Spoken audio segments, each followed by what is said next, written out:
Bilangan pasal 13 ayat 1 sampai dengan 33. Ke-12 pengintai. Tuhan berfirman kepada Musa, "Suruhlah beberapa orang mengintai tanah Kanaan yang akan kuberikan kepada orang Israel. Dari setiap suku nenek moyang mereka haruslah kau suruh seorang, semuanya pemimpin-pemimpin di antara mereka." Lalu Musa menyuruh mereka dari padang gurun Paran sesuai dengan perintah Tuhan. Semua orang itu adalah kepala-kepala di antara orang Israel.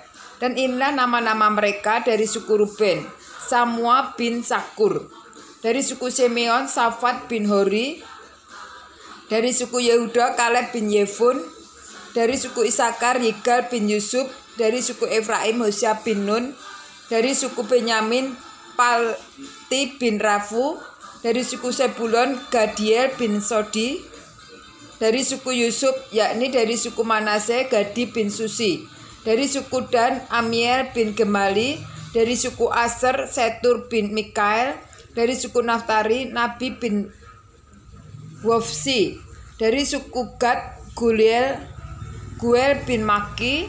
Itulah nama orang-orang yang disuruh Musa untuk mengintai negeri itu. Dan Musa menamai Hosea bin Nun itu Yosua. Maka Musa menyuruh mereka untuk mengintai tanah Kanaan. Katanya kepada mereka, "Pergilah dari sini ke tanah Negeb dan naiklah ke pegunungan, dan amatilah bagaimana keadaan negeri itu. Apakah bangsa yang didiaminya kuat atau lemah? Apakah mereka sedikit atau banyak? Dan bagaimana negeri yang didiaminya? Apakah baik atau buruk? Bagaimana kota-kota yang didiaminya? Apakah mereka diam di tempat-tempat yang terbuka atau di tempat-tempat yang berkubu? Dan bagaimana tanah itu? Apakah gemuk atau kurus? Apakah ada di sana pohon-pohonan atau tidak? Tabahkanlah hatimu dan bawalah sedikit dari hasil negeri itu." Waktu itu ialah musim hulu hasil anggur.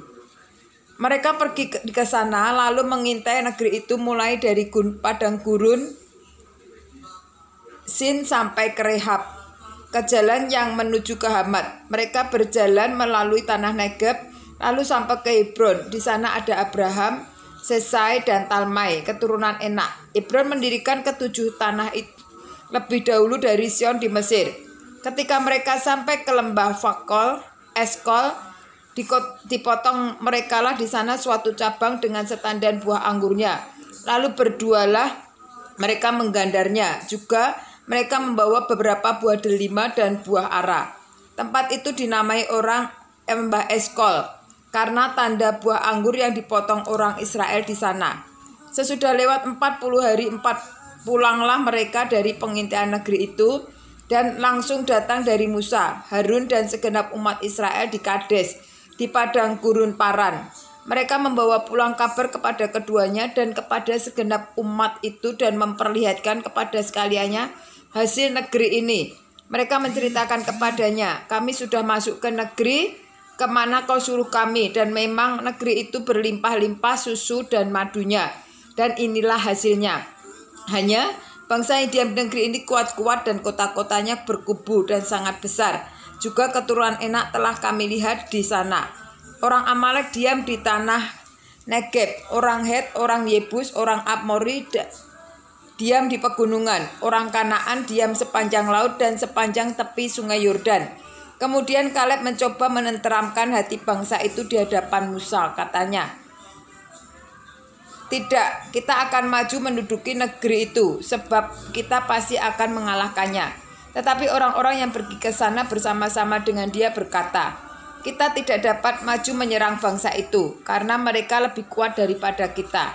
Juga mereka menyampaikan kepada orang Israel kabar busuk tentang negeri yang diintai mereka dengan berkata, "Negeri yang telah kami lalui untuk diintai adalah suatu negeri yang memakan penduduknya, dan semua orang yang kami lihat di sana adalah orang-orang yang tinggi-tinggi perawakannya.